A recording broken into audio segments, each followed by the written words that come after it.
Lakas loob na dumulog sa pulisya ang lalaking ito matapos mapanood sa News 5 ang OFW na si Maria Loretta Manuel noong Lunes. Kinuha niyo lahat yung pinaghirapan ko. Alam niyo naman ang hirap ng buhay dito. May mga anak din ako na nangangailangan ng pera na yan, kaya ako naririto.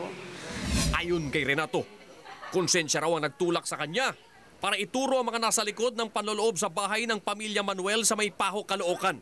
Kitang-kita raw ni Renato kung paano inakyat ang mismong mga kapitbahay niya. Ang bahay ng biktima na natangayan ng 7 cellphone, isang digicam at mahigit 100,000 pisong cash. Pauwi na po.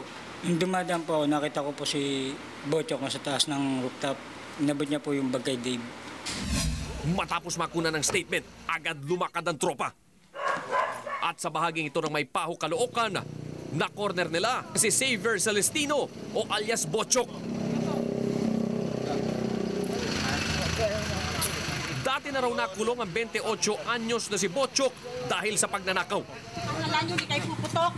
O sabi ko sa inyo, nananahimik ako pero may maaawa sa akin. Aminado naman ang sospek na kasama siya sa mga nanloob.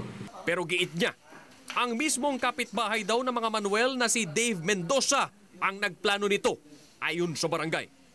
Ilang beses na ring nasangkot sa nakawan si Mendoza. Sabi niya, samahan ko lang siya. At pagpunta namin sa loob, tinawag niya ako, sabi niya, panik ka.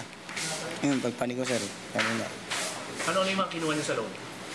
Hindi ko alam, sir, basta nilagay ko lang lahat, yung lahat ng ituro niya. Naharap sa kasong robbery si Bochok habang tinutugis na ang iba pa niyang kasabwat. Carlo Castillo, News 5.